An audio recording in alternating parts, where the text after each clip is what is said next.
ओम शांति। 30 अगस्त 2025 प्रातः मुरली। मीठे बच्चे, ज्ञान को बुद्धि में धारण कर आपस में मिलकर क्लास चलाओ। अपना और औरों का कल्याण कर सच्ची कमाई करते रहो। प्रश्न: तुम बच्चों में कौन सा अहंकार कभी नहीं आना चाहिए? कई बच्चों में अहंकार आता है कि ये छोटी छोटी बालकियां हमें क्या समझाएगी। बड़ी बहन चली गई तो रूठकर क्लास में आना बंद कर देंगे।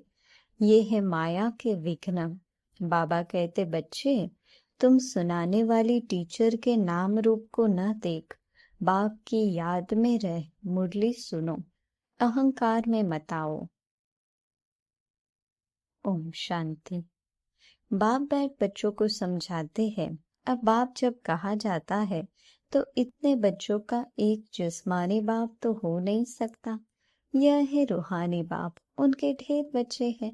बच्चों के लिए ये टेप, मुरली आदि सामग्री है। बच्चे जानते हैं अभी हम संगम युग पर बैठे हैं पुरुषोत्तम बनने के लिए। ये भी खुशी की बात है। बाप ही पुरुषोत्तम बनाते हैं। ये लक्ष्मी नारायण पुरुषोत्तम है ना। इस सृष्टि में ही उत्तम पुरुष, मध्यम और कनिष्ठ होते हैं। आदि में है उत्तम, बीच में है मध्यम, अंत में है कनिष्ठ। हर चीज पहले नई उत्तम, फिर मध्यम, फिर कनिष्ठ अर्थात पुरानी बनती है। दुनिया का भी ऐसे है।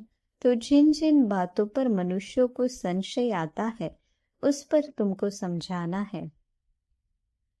बहुत करके ब्रह्मा के लिए ही कहते हैं कि इनको क्यों बिठाया है, तो उनको झाड़ के चित्र पर ले आना चाहिए। देखो, नीचे भी तपस्या कर रहे हैं और ऊपर में एकदम अंत में बहुत जन्मों के अंत के जन्म में खड़े हैं। बाप कहते हैं मैं इनमें प्रवेश करता हूँ। ये बातें समझाने वाला बड़ा अक्लमंद चाहिए। एक भी बेअक्ल निकलता है तो सभी बीके का नाम बदनाम हो जाता है। पूरा समझाना आता नहीं है। भल कंप्लीट पास तो अंत में ही होते हैं। इस समय 16 कला संपूर्ण कोई बन न सके, लेकिन समझाने में नंबरवार जरूर होते हैं। परमपिता परमात्मा से प्रीत नहीं है तो विपरीत बुद्धि ठहरे ना। इस पर तुम समझा सकते हो। जो प्रीत बुद्धि है वह विजयंती और जो विपरीत बुद्धि है वह विनश्यंती हो जाते हैं। इस पर भी कई मनुष्य बिगड़ते हैं। फिर कोई न कोई इल्जाम लगा देते हैं। झगड़ा फसाद मचाने में देरी नहीं करते हैं। कोई कर ही क्या सकते हैं। कभी चित्रों को आग लगाने में भी देरी नहीं करेंगे। बाबा राय भी देते हैं, चित्रों को इंश्योर करा दो। बच्चों की अवस्था को भी बाप जानते हैं। क्रिमिनल आई पर भी बाबा रोज समझाते रहते हैं, लिखते हैं, बाबा आपने जो क्रिमिनल आई पर समझाया है ये बिल्कुल ठीक कहा है। ये दुनिया तमो प्रधान है ना। दिन प्रतिदिन तमो प्रधान बनते जाते हैं। वो तो समझते हैं कलयुग अभी रेगड़ी पहन रहा है, यानी कि घुटनों के बल चल रहा है। अज्ञान नींद में बिल्कुल सोए हुए हैं। कभी कभी कहते भी हैं ये महाभारत लड़ाई का समय है तो जरूर भगवान कोई रूप में होगा। रूप तो बताते नहीं, उनको जरूर किस में प्रवेश होना है। भाग्यशाली रथ गाया जाता है। रथ तो आत्मा का अपना होगा ना, उसमें आकर प्रवेश करेंगे। उनको कहा जाता है भाग्यशाली रथ। बाकी वह जन्म नहीं लेते हैं। इनके ही बाजू में बैठ ज्ञान देते हैं। कितना अच्छी रीति समझाया जाता है। त्रिमूर्ति चित्र भी है। त्रिमूर्ति तो ब्रह्मा विष्णु शंकर को कहेंगे। जरूर ये कुछ करके गए हैं, जो फिर रास्तों पर मकान पर भी त्रिमूर्ति नाम रखा है।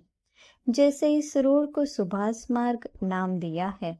सुभाष की हिस्ट्री तो सब जानते हैं। उन्हों के पीछे बैठ हिस्ट्री लिखते हैं, फिर उनको बनाकर बड़ा कर देते हैं। कितनी भी बड़ाई बैठ लिखे। जैसे गुरु नानक का पुस्तक कितना बड़ा बनाया है, इतना उसने तो लिखा नहीं है। ज्ञान के बदले भक्ति की बातें बैठ लिखी है। ये चित्र आदि तो बनाए जाते हैं समझाने के लिए। ये तो जानते हैं इन आंखों से जो कुछ दिखाई पड़ता है ये सब भस्म हो जाना है। बाकी आत्मा तो यहाँ रह न सके, जरूर घर चली जाएगी। ऐसी ऐसी बातें कोई सबकी बुद्धि में बैठती थोड़ी है। अगर धारणा होती है तो क्लास क्यों नहीं चलाते? 7-8 वर्ष में ऐसा कोई तैयार नहीं होता जो क्लास चला सके। बहुत जगह ऐसे चलाते भी है, फिर भी समझते हैं माताओं का मर्तबा ऊंच है। चित्र तो बहुत है, फिर मुरली धारण कर उस पर थोड़ा समझाते हैं। ये तो कोई भी कर सकते हैं, बहुत सहज है। फिर पता नहीं क्यों ब्राह्मणी की मांगनी करते हैं। ब्राह्मणी कहाँ गई तो बस रूठ कर बैठ जाते हैं, क्लास में नहीं आते, आपस में खिटपिट हो जाती है। मुरली तो कोई भी बैठ सुना सकते हैं ना, कहेंगे फुर्सत नहीं। ये तो अपना भी कल्याण करना है तो औरों का भी कल्याण करना है। बहुत भारी कमाई है, सच्ची कमाई करानी है जो मनुष्यों का हीरे जैसा जीवन बन जाए। स्वर्ग में सब जाएंगे ना, वहां सदैव सुखी रहते हैं। ऐसे नहीं प्रजा की आयु कम होती है, नहीं, प्रजा की भी आयु बड़ी होती है। वह है ही अमर लोग, बाकी पद कम जास्ती होते हैं। तो कोई भी टॉपिक पर क्लास कराना चाहिए। ऐसे क्यों कहते हैं अच्छी ब्राह्मणी चाहिए? आपस में क्लास चला सकते हैं, रेडी नहीं मारनी चाहिए। कोई कोई का अहंकार आ जाता है, ये छोटी छोटी बालकियां क्या समझाएंगी। माया के विघ्न भी बहुत आते हैं, बुद्धि में नहीं बैठता। बाबा तो रोज समझाते रहते हैं। शिव बाबा तो टॉपिक पर नहीं समझाएंगे ना, वह तो सागर है, उछले मारते रहेंगे। कभी बच्चों को समझाते, कभी बाहर वालों के लिए समझाते। मुरली तो सबको मिलती है, अक्षर नहीं जानते हैं तो सीखना चाहिए ना। अपनी उन्नति के लिए पुरुषार्थ करना चाहिए, अपना भी और दूसरों का भी कल्याण करना है। ये बात ब्रह्मा बाबा भी सुना सकते हैं ना, परंतु बच्चों का बुद्धि योग शिव बाबा तरफ रहे, इसलिए कहते हैं हमेशा समझो शिव बाबा सुनाते हैं, शिव बाबा को ही याद करो। शिव बाबा परम धाम से आए हैं, मुरली सुना रहे हैं। ये ब्रह्मा तो परम धाम से नहीं आकर सुनाते हैं। समझो शिव बाबा इस तन में आकर हमको मुरली सुना रहे हैं। ये बुद्धि में याद होना चाहिए। यथार्थ रीति ये बुद्धि में रहे तो भी याद की यात्रा रहेगी ना। परंतु यहाँ बैठे भी बहुतों का बुद्धि योग इधर उधर चला जाता है। यहाँ तुम यात्रा पर अच्छी रीति रह सकते हो, नहीं तो गांव याद आएगा, घर बार याद आएगा। बुद्धि में ये याद रहता है शिव बाबा हमको इसमें बैठ पढ़ाते हैं। हम शिव बाबा की याद में मुरली सुन रहे थे, फिर बुद्धि योग कहाँ भाग गया? ऐसे बहुतों का बुद्धि योग चला जाता है। यहाँ तुम यात्रा पर अच्छी रीति रह सकते हो, समझते हो शिव बाबा परम धाम से आए हैं। बाहर गावड़ों आदि में रहने से ये ख्याल नहीं रहता है। कोई कोई समझते हैं शिव बाबा की मुरली इन कानों से सुन रहे हैं, फिर सुनाने वाले का नाम रूप याद न रहे। ये ज्ञान सारा अंदर का है, अंदर में ख्याल रहे शिव बाबा की मुरली हम सुनते हैं। ऐसे नहीं फलानी बहन सुना रही है, शिव बाबा की मुरली सुन रहे हैं, ये भी याद में रहने की युक्तियां है। ऐसे नहीं कि जितना समय हम मुरली सुनते हैं याद में है, नहीं। बाबा कहते हैं बहुतों की बुद्धि कहाँ कहाँ बाहर में चली जाती है, खेती बाड़ी आदि याद आती रहेगी। बुद्धि योग कहाँ बाहर भटकना नहीं चाहिए। शिव बाबा को याद करने में कोई तकलीफ थोड़ी है, परंतु माया याद करने नहीं देती है। सारा समय शिव बाबा की याद रह नहीं सकती, और ख्यालात आ जाते हैं। नंबरवार पुरुषार्थ अनुसार है ना। जो बहुत नजदीक वाले होंगे उनके बुद्धि में अच्छी रीति बैठेगा। सब थोड़ी 8 की माला में आ सकेंगे। ज्ञान, योग, देवी गुण ये सब अपने में देखना है। हमारे में कोई अवगुण तो नहीं है। माया के वश कोई विकर्म तो नहीं होता है। कोई कोई बहुत लालची बन जाते हैं, लालच का भी भूत होता है। तो माया की प्रवेशता ऐसी होती है जो भूख भूख करते रहते हैं, खाओ खाओ, पेट में ब्लाओ। कोई में खाने की बहुत आसक्ति होती है, खाना भी कायदे अनुसार होना चाहिए। ढेर बच्चे हैं, अब बहुत बच्चे बनने वाले हैं, कितने ब्राह्मण ब्राह्मणियां बनेंगे। बच्चों को भी कहता हूँ तुम ब्राह्मण बन बैठो।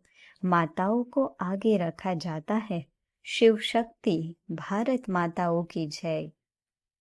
बाप कहते हैं अपने को आत्मा समझो और बाप को याद करो। स्वदर्शन चक्र फिराते रहो। स्वदर्शन चक्रधारी तुम ब्राह्मण हो। ये बातें नया कोई आए तो समझ न सके। तुम हो सर्वोत्तम ब्रह्मा मुखवंशावली, ब्राह्मण कुलभूषण, स्वदर्शन चक्रधारी। नया कोई सुने तो कहेंगे स्वदर्शन चक्र तो विष्णु को है। ये फिर इन सब को कहते रहते हैं, मानेंगे नहीं, इसलिए नए नए को सभा में अलाउ नहीं करते, समझ नहीं सकेंगे। कोई कोई फिर बिगड़ पड़ते हैं। क्या हम बेसमझ है जो आने नहीं दिया जाता है? क्योंकि और सत्संगों में तो ऐसे कोई भी जाते रहते हैं, वहां तो शास्त्रों की ही बातें सुनाते रहते हैं। वह सुनना हरेक का हक है, यहाँ तो संभाल रखनी पड़ती है। ये ईश्वरीय ज्ञान बुद्धि में नहीं बैठता तो बिगड़ पड़ते हैं। चित्रों की भी संभाल रखनी पड़ती है। इस आसुरी दुनिया में अपनी देवी राजधानी स्थापन करनी है। जैसे क्राइस्ट आया अपना धर्म स्थापन करने, ये बाप देवी राजधानी स्थापन करते हैं। इसमें हिंसा की कोई बात नहीं है। तुम न काम कटारी की और न स्थूल हिंसा कर सकते हो। गाते भी है, मूत पलीती कपड़ धोए। मनुष्य तो बिल्कुल घोर अंधियारे में है। बाप आकर घोर अंधियारे से घोर सूझरा करते हैं। फिर भी कोई कोई बाबा कहकर फिर मुंह मोड़ देते हैं, पढ़ाई छोड़ देते हैं। भगवान विश्व का मालिक बनाने के लिए पढ़ाते हैं। ऐसी पढ़ाई को छोड़ दे तो उनको कहा जाता है महामूर्ख। कितना जबरदस्त खजाना मिलता है, ऐसे बाप को थोड़े ही कभी छोड़ना चाहिए। एक गीत भी है, आप प्यार करो या ठुकराओ, हम आपका दर कभी नहीं छोड़ेंगे। बाप आए ही है बेहद की बादशाही देने, छोड़ने की तो बात ही नहीं। हाँ, लक्षण अच्छे धारण करने हैं। स्त्रियां भी रिपोर्ट लिखती है, ये हमको बहुत तंग करते हैं। आजकल लोग बहुत बहुत खराब है, बड़ी संभाल रखनी चाहिए। भाइयों को बहनों की संभाल रखनी है। हम आत्माओं को कोई भी हालत में बाप से वर्षा जरूर लेना है। बाप को छोड़ने से वर्षा खलास हो जाता है। निश्चय बुद्धि विजयंती, संशय बुद्धि विनश्यंती। फिर पद बहुत कम हो जाता है। ज्ञान एक ही ज्ञान सागर बाप दे सकते हैं, बाकी सब है भक्ति। भले कोई कितना भी अपने को ज्ञानी समझे, परंतु बाप कहते हैं सबके पास शास्त्रों और भक्ति का ज्ञान है। सच्चा ज्ञान किसको कहा जाता है ये भी मनुष्य नहीं जानते हैं। अच्छा, मीठे मीठे सिकिलधे बच्चों प्रति माता पिता बाप दादा का याद प्यार और गुड मॉर्निंग। रूहानी बाप की रूहानी बच्चों को नमस्ते। हम रूहानी बच्चों की रूहानी बाप दादा को याद प्यार गुड मॉर्निंग और नमस्ते। धारणा के लिए मुख्य सार, ध्यान रखना है कि मुरली सुनते समय बुद्धि योग बाहर भटकता तो नहीं है। सदा स्मृति रहे कि हम शिव बाबा के महावाक्य सुन रहे हैं। ये भी याद की यात्रा है। अपने आप को देखना है कि हमारे में ज्ञान योग और देवी गुण है। लालच का भूत तो नहीं है। माया के वश कोई विकर्म तो नहीं होता है। वरदान, निमित्त भाव की स्मृति से हलचल को समाप्त करने वाले सदा अचल अडोल भव। निमित्त भाव से अनेक प्रकार का मैंपन मेरापन सहज ही खत्म हो जाता है। यह स्मृति सर्व प्रकार की हलचल से छुड़ाकर अचल अडोल स्थिति का अनुभव कराती है। सेवा में भी मेहनत नहीं करनी पड़ती, क्योंकि निमित्त बनने वालों की बुद्धि में सदा याद रहता है कि जो हम करेंगे हमें देख सब करेंगे। सेवा के निमित्त बनना अर्थात स्टेज पर आना। स्टेज तरफ स्वतः सबकी नजर जाती है तो ये स्मृति भी सेफ्टी का साधन बन जाती है। स्लोगन: सर्व बातों में न्यारे बनो तो परमात्म बाप के सहारे का अनुभव होगा। अव्यक्त इशारे: सहज योगी बनना है तो परमात्म प्यार के अनुभवी बनो। वर्तमान समय भटकती हुई आत्माओं को एक तो शांति चाहिए, दूसरा रूहानी स्नेह चाहिए। प्रेम और शांति का ही सब जगह अभाव है। इसलिए जो भी प्रोग्राम करो उसमें पहले तो बाप के संबंध के स्नेह की महिमा करो और फिर उस प्यार से आत्माओं का संबंध जोड़ने के बाद शांति का अनुभव कराओ। प्रेम स्वरूप और शांत स्वरूप दोनों का बैलेंस हो। अच्छा, ओम शांति।